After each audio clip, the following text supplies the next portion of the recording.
Y'all see this piece of paper? This is a very expensive piece of paper.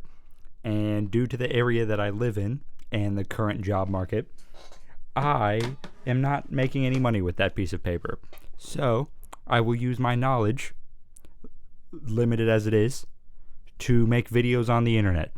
I haven't uploaded on this channel in upwards of 5 years now, but we are here to react to this classic piece of media right here. Did y'all ever watch Fit to Fat to Fit? Because I did. I used to love that shit. I've seen a lot of the episodes of the free ones that are on YouTube back when they were originally getting posted, well before I was a personal trainer. And I am incredibly curious to see just how bad this is, because we know when it comes to fitness and sensationalized TV, it gets terrible. So let's not make fun of the people in this video, but let's make fun of the processes that were used to take care of people's healths.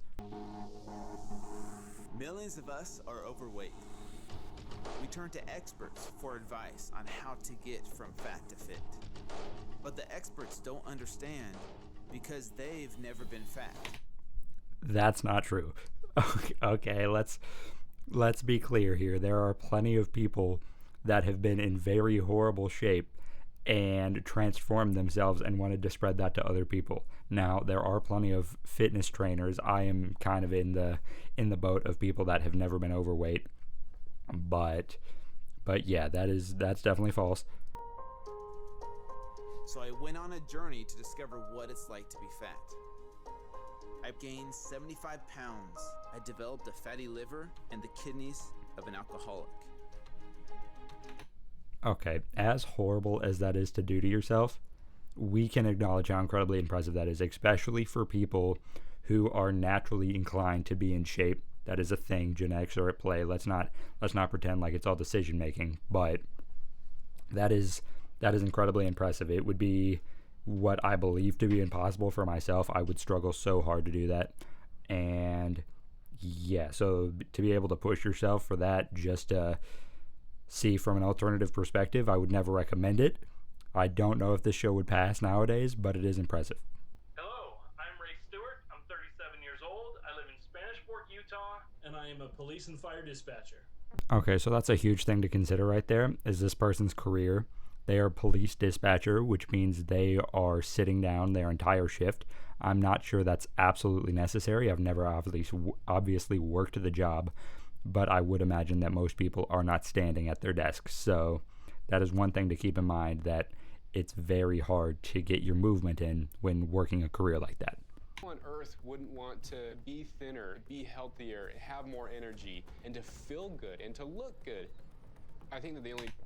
Okay, that's very, very common perspective from the outside, and I've been guilty of this myself, but it is very important to understand that not as many people care as you do, especially as someone who is a fitness, self-proclaimed fitness addict as this guy. It's very, very important to understand that some people just don't care, and it's easy to look at this and not understand that, because we're already getting somebody who is internally and externally motivated.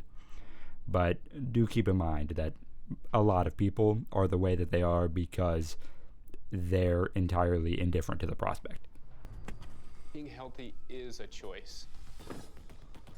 So if you're not healthy, change. You don't need to be so fat. Hey! Oh, hey. To be clear, that's sensationalized. The odds that this person isn't partial towards feeling this way entirely, but is saying this for the camera, is very likely. It's entirely possible that he does feel that way, but do keep in mind that this is television. As part of this journey, I'm gonna go on it with you.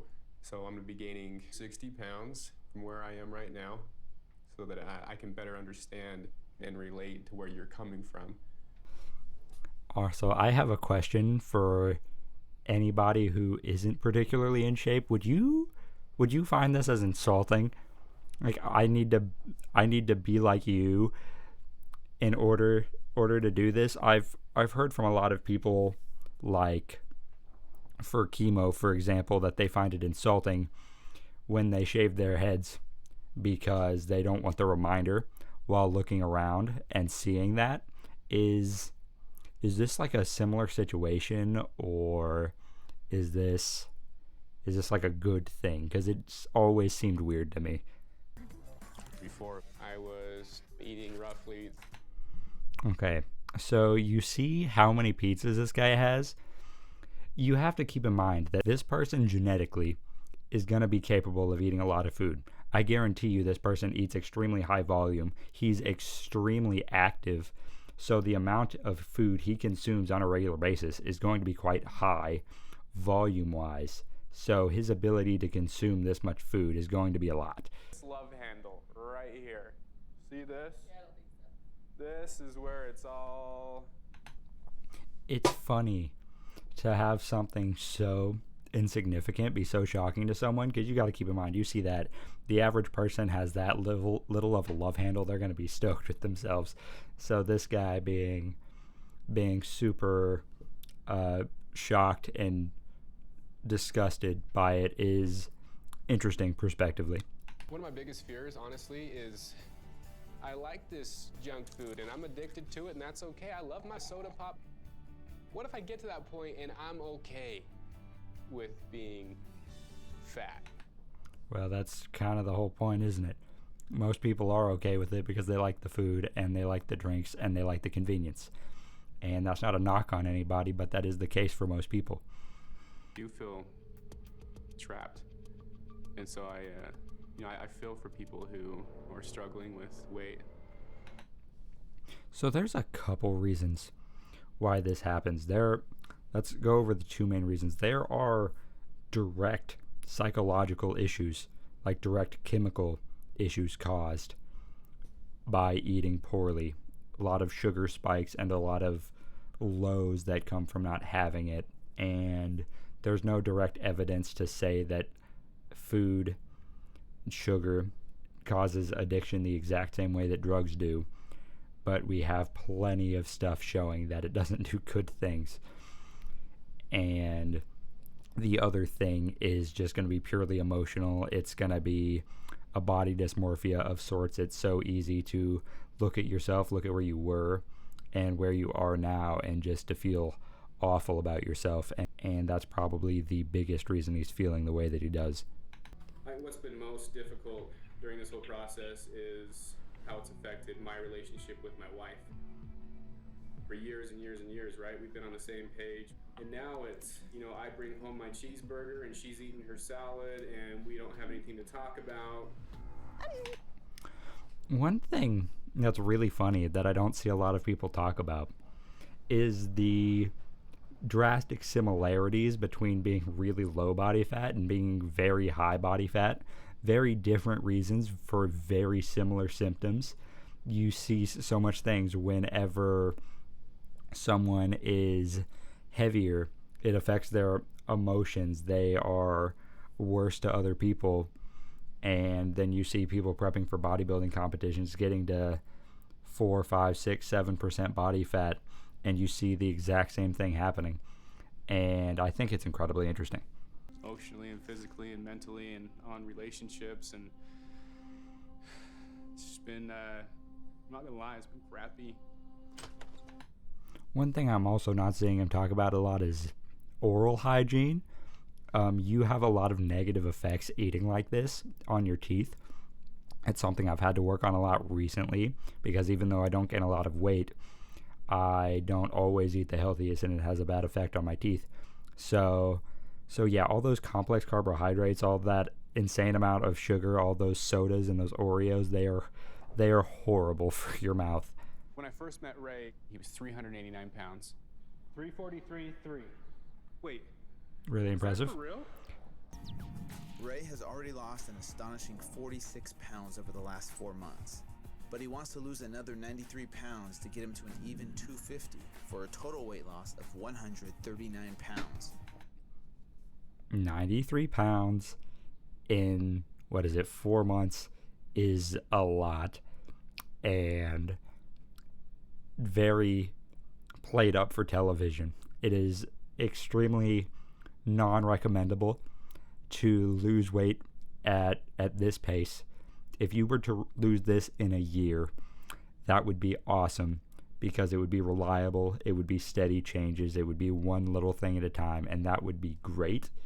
And all of these changes at once very often will lead to a rebound once your goal is completed. Good effort. Good effort. Today, let me know that I can push Ray harder out of the gate than I thought initially I could.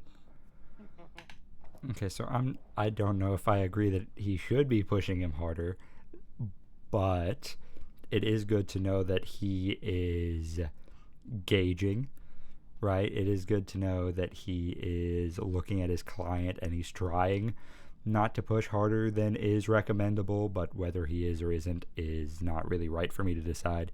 Like what?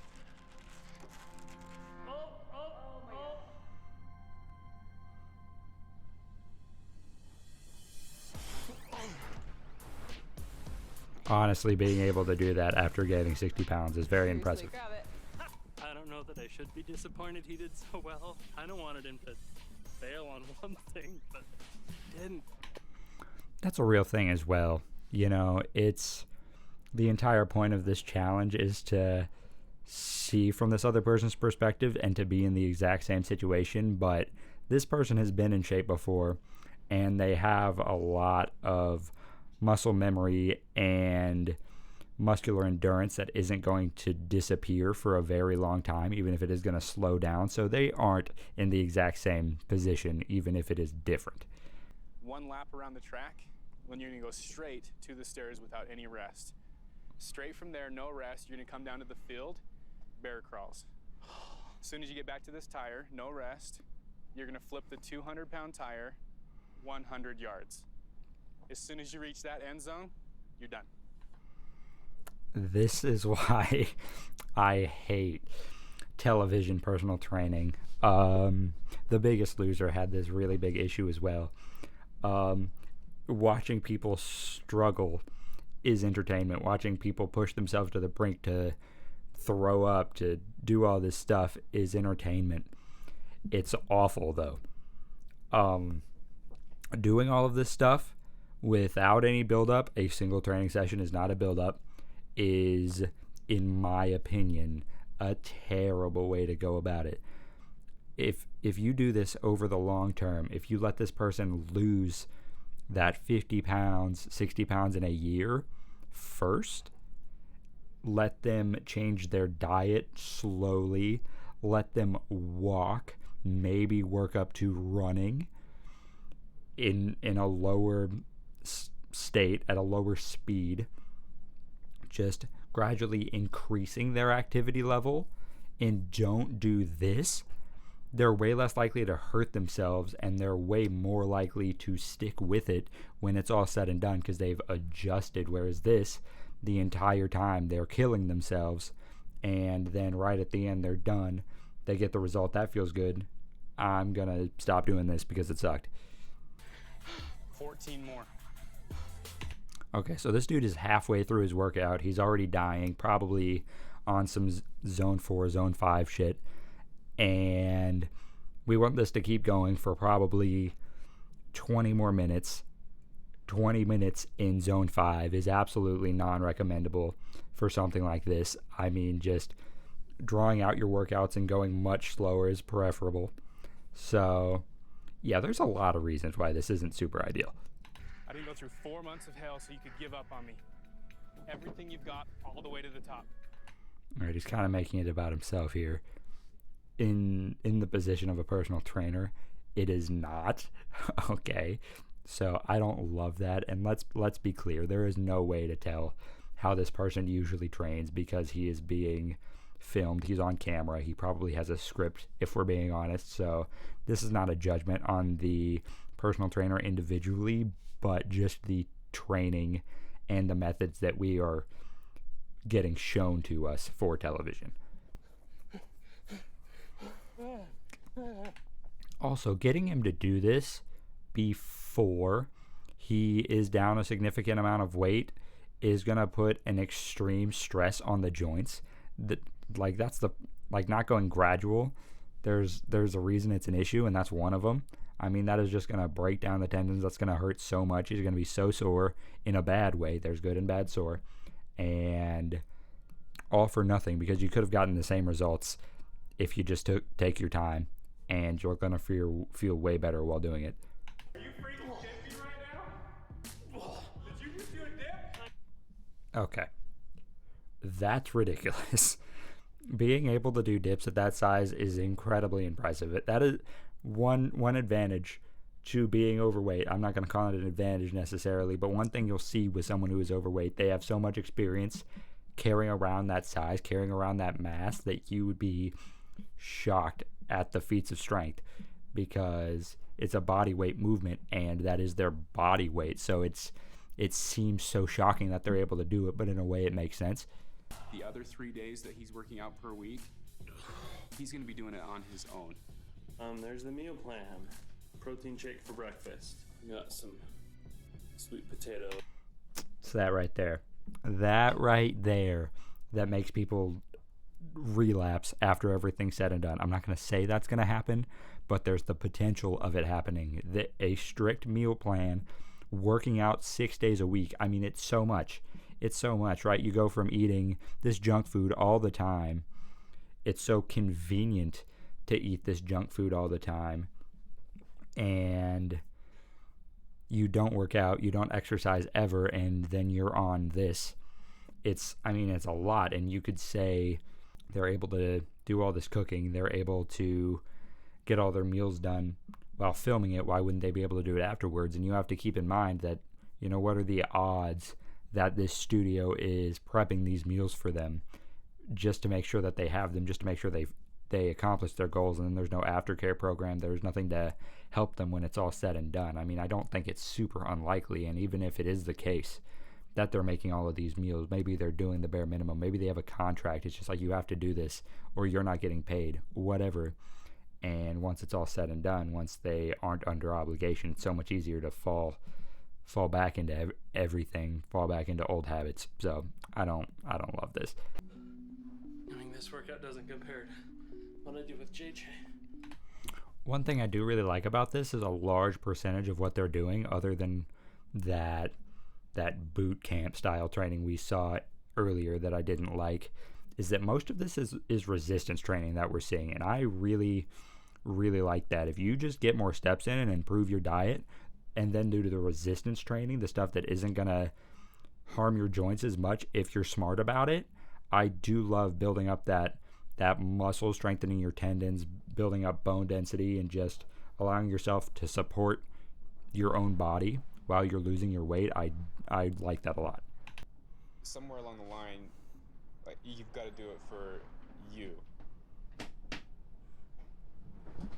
You keep talking about, like, wanting to be this hero that you're not, right?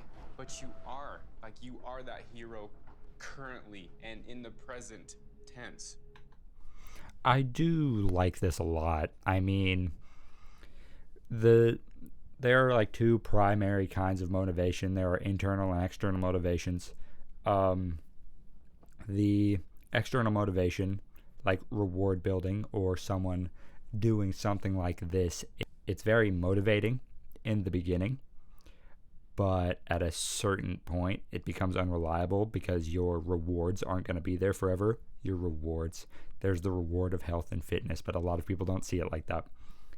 But internal motivation, that's something that comes from you, is going to be a lot stronger in the long haul. So him getting on the same page with this and like slowly working in that direction, I do really appreciate. Ray met his goal of getting down to 250 pounds. Plus, he lost an additional 8 pounds for a total weight loss of 147 pounds. All right, so that is episode 1 of Fit to Fat to Fit, I think, in that order. Yeah, I mean, it's obviously cool. It's sensationalized to see huge transformations like that, but you do have to keep in mind what happens afterwards. I don't want to be too negative or positive because I don't know where this person ended up, where either of these people ended up when this was all said and done. If someone knows, let me know in the comments. But yeah, it's not perfect, but what it is as television, it could be very motivating to other people, which is good, but it could also be used as an instruction manual, which is bad because the training isn't exactly ideal, or the methodology isn't super ideal. But yeah, that's my opinion on it as a certified personal trainer. But what do you guys think? That's all I got for now. I'll see you in the next one. Peace.